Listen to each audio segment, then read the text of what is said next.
नमस्कार। आज एक केस है, एसर का लैपटॉप है ये। इसमें बायोस पासवर्ड डला हुआ है। इसका मॉडल नंबर यहाँ पे लिखा हुआ है N19H1A, और एक्चुअल में यहाँ पे देखेंगे तो इसका एक और मॉडल नंबर लिखा है EX215-31-P0K8।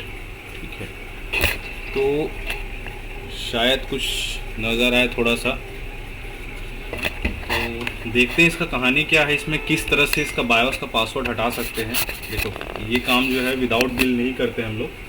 ठीक है, तो बायोस पासवर्ड तभी क्लियर करते हैं या ये काम हम लोग तभी आगे करते हैं जब सामने वाली पार्टी जेन्युइन हो।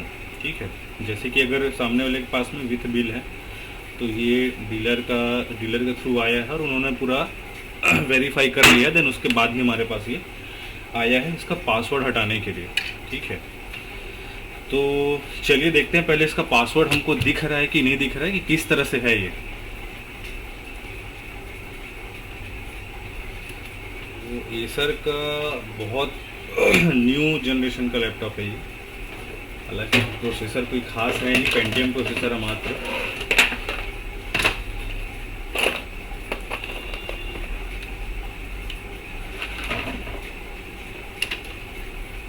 चलिए देखते हैं, पहले तो पावर लगा के देखता हूँ। ठीक है, रैम नहीं लगी है इसमें, शायद इनबिल्ट रैम होगा। और पावर बटन प्रेस किया, देखो ऑन हो गया। फिलहाल ओपन हो गया इसका विंडो।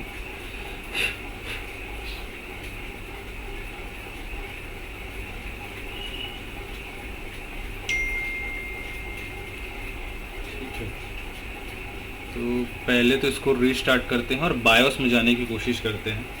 तो ज़्यादातर केसेस में देखते हैं हम लोग कुछ हमारे बायोस में जाने वाले की होती है, जैसे कि किसी में एस्केप होता है, किसी में F1, किसी में F2। इसमें मैं पहले F2 ट्राई कर लेता हूँ। एसर पे मोजर देखो, ये आ रहा है हमारा एंटर करेंट पासवर्ड। तो फिलहाल पासवर्ड तो हमें कुछ मालूम नहीं है। ठीक है, और 3 बार करने के बाद में यहाँ पे enter incorrect password 3 times, please press enter to continue बोल रहा है। अब यहाँ पे 2 ऑप्शन दिख रहे हैं कि शट डाउन करने के लिए या अनलॉक पासवर्ड। तो यहाँ पे अनलॉक पासवर्ड कर रहे हैं तो हमारे पास एक ऑप्शन पॉपअप हो रहा है कि यहाँ पे की जनरेट हुआ है। ठीक है, इस की के माध्यम से भी हम लोग क्या कर सकते हैं, इसको अनलॉक कर सकते हैं। तो एक बार ये मेथड ट्राई कर लेते हैं। ठीक है, अगर इस मेथड से हमारा ओपन हो जाता है तो ठीक है, हमको हार्डवेयर में कुछ करने की ज़रूरत नहीं पड़ेगी, अदरवाइज़ हमको हार्डवेयर वाइज काम करना पड़ेगा फिर।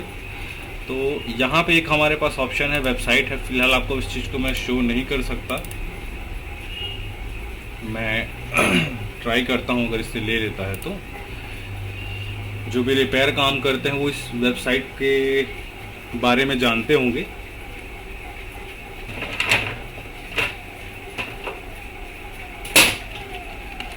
ये हमें मास्टर पासवर्ड हमें जनरेट करके ये दे देता है, किसके थ्रू, जो हमारा यहाँ पे कोड दे रहा है उसके थ्रू।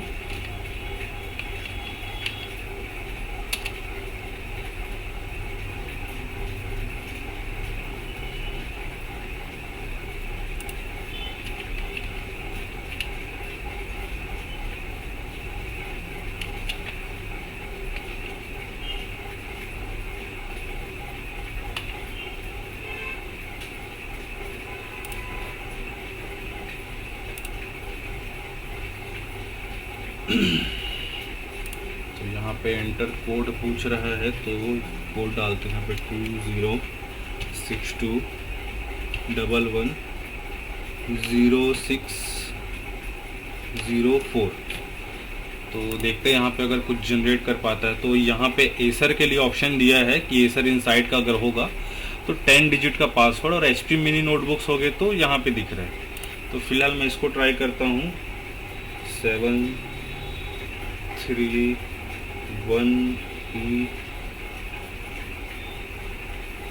इसमें एक छोटा सा तकलीफ ये है कि कैप्स लॉक का बटन ऑन ऑफ है कि नहीं वो पता नहीं चल पाएगा। इसके लिए मैं छोटा सा काम करता हूँ, यहाँ पे यूज़ करता हूँ USB वाला कीबोर्ड, क्योंकि इस चीज़ में हमको बार बार मौका नहीं देगा ये।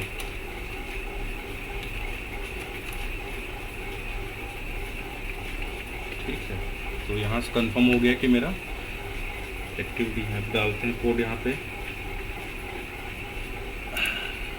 731E06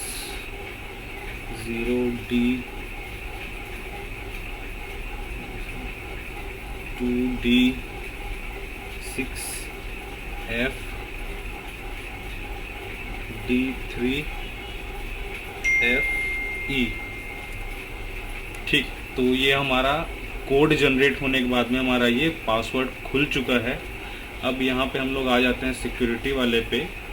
ठीक है, और यहाँ पे सुपरवाइज़र पासवर्ड तो फिलहाल कुछ भी नहीं रखेंगे, यहाँ पूरा क्लियर कर दिए हम लोग।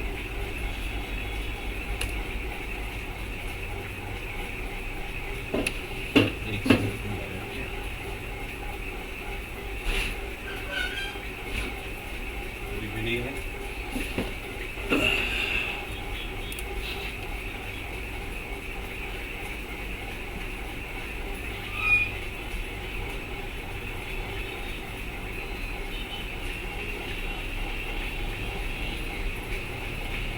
बायोस में जा करके देखते हैं। इतना तो खुल ही रहता पहले भी।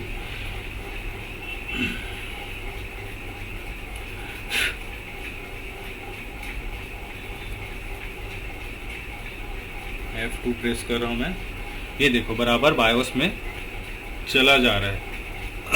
तो ये मेथड सभी में वर्क नहीं करता, ये कोई कंफर्म नहीं है कि मैंने अब फिलहाल आपको वेबसाइट तो नहीं दिखाया सिक्योरिटी रीज़न की वजह से। आइदर ऐसा कोई केसेस है तो आप हमसे कांटेक्ट कर सकते हो, हम ये सारी सर्विसेज प्रोवाइड कराते हैं। कुछ चीज़ें इजीली हो जाती है, कुछ चीज़ों के लिए हमको बहुत काम करना पड़ सकता है। ठीक है, तो कंप्लीट ये पूरी तरह से ओपन हो चुका है। ठीक है, इंटेल पेंटियम सिल्वर एंड 5030 का CPU है यहाँ पे। ठीक है, बाकी सारी चीज़ें जो इन्फॉर्मेशन है इसकी ओरिजिनल इन्फॉर्मेशन है, जैसा कि इस पे हमको साथ में मिला हुआ है। ठीक है, यहाँ पर रैम नहीं दिख रहा है क्योंकि इनबिल्ट रैम लगी हुई है इसमें, और फैन दिया है इसमें। लेकिन इस मॉडल पे देखोगे तो हीट सिंक जैसा कुछ नहीं दिया है यहाँ पे। यहाँ पे देखिए केवल यहाँ पे ये दिख रहा है, इतना ही लगा हुआ हीट सिंक। यहाँ पे फैन खाली लगा है अंदर की गर्म हवा को बाहर फेंकने के लिए। इसको ठंडा करने का कोई बंदोबस्त नहीं है। एक्चुअल में पेंटियम प्रोसेसर उतना ज़्यादा हीट होता नहीं है, तो इसलिए कंपनी वालों ने मोस्टली काफ़ी सारे ऐसे पेंटियम के प्रोसेसर वाले अगर लैपटॉप देखने को मिलेगा उसमें कई सारे में तो फ़ैन भी नहीं लगी हुई है। एटलीस्ट एसर वालों ने इसमें कम से कम फ़ैन लगा के दिया हुआ है। ठीक है, तो यहाँ पे SSD भी लगी है, 1 TB की हार्ड डिस्क भी लगी है, रैम इनबिल्ट है और 4 GB की रैम इनबिल्ट है, यहाँ पे शो कर रहा है हमें। हाँ, मैं बोल रहा था कि देखो, एक तो ये मेथड हो गया हमारा सॉफ्टवेयर के थ्रू। ठीक है, जिसके थ्रू हम लोग इसका मास्टर पासवर्ड जनरेट करके इसको बायोस को हम लोग अनलॉक कर सकते हैं। कुछ ऐसे मेथड्स हैं जिसमें हमको बायोस प्रोग्राम करना पड़ता है, वहाँ पे हमारे साथ प्रॉब्लम्स क्या क्या आती है और हम लोग कैसे करते हैं उस चीज़ को। तो छोटा सा बस 2 मिनट का बोलना चाहूँगा उस चीज़ के लिए कि हमें करना क्या होता है कि जो इसके अंदर में बायोस डली हुई है।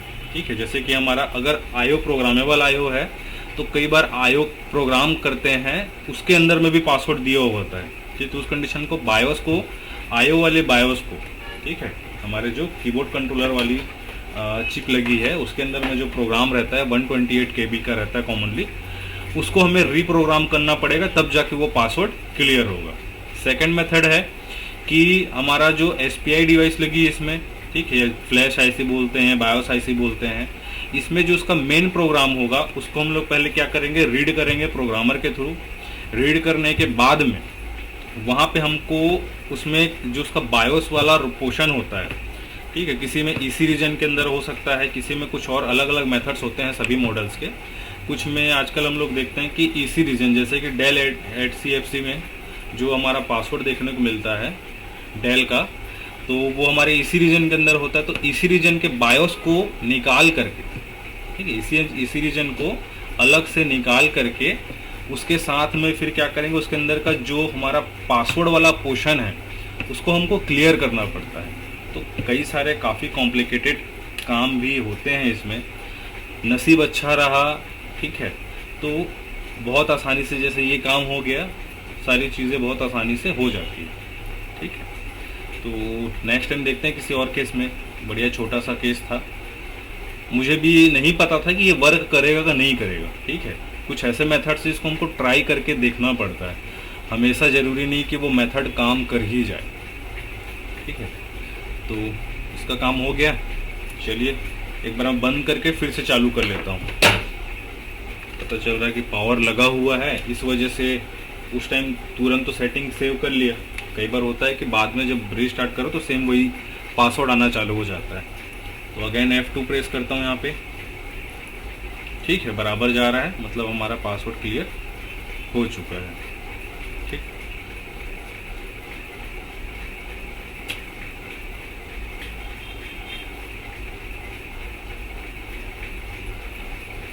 चलिए मिलते हैं फिर किसी और वीडियो पे।